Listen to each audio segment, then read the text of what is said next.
माँ बाप का दिल दुखाने वालों का अंजाम। क्या आप जानते हैं माँ बाप का दिल दुखाना इंसान की ज़िंदगी को कैसे बदल सकता है। इस्लाम में वालिदैन का मुकाम बहुत बुलंद रखा गया है, यहाँ तक कि अल्लाह ताला ने अपनी इबादत के फ़ौरन बाद वालिदैन के साथ हुस्न सलूक का हुक्म दिया है।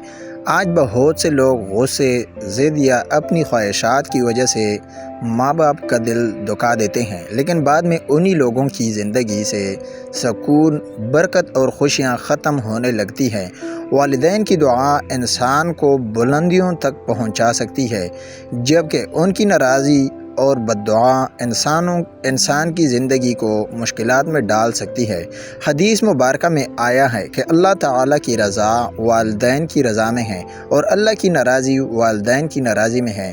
जो औलाद अपने वालिदैन की इज़्ज़त करती है, उनकी खिदमत करती है और उनके दिल को खुश रखती है, अल्लाह ताला उसके रिज़्क़, उम्र और ज़िंदगी में बरकत अता फरमाता है। लेकिन जो लोग अपने माँ बाप को रुलाते हैं, उनकी बेइज़्ज़ती करते हैं या उनकी नाफरमानी करते हैं, वो ख़ुद अपनी ज़िंदगी की बरकत खो देते हैं। याद रखें, माँ बाप दुनिया की वो नेमत है जिनका कोई बदल नहीं। अगर आपके वालिदैन ज़िंदा हैं तो उनकी कदर करें, उनसे नरमी से बात करें, उनके लिए दुआ करें और कभी उनका दिल न दुखाएं। अल्लाह ताला हमें अपने वालिदैन की इज़्ज़त, खिदमत और फरमानबरदारी करने की तौफ़ीक दे। आमीन।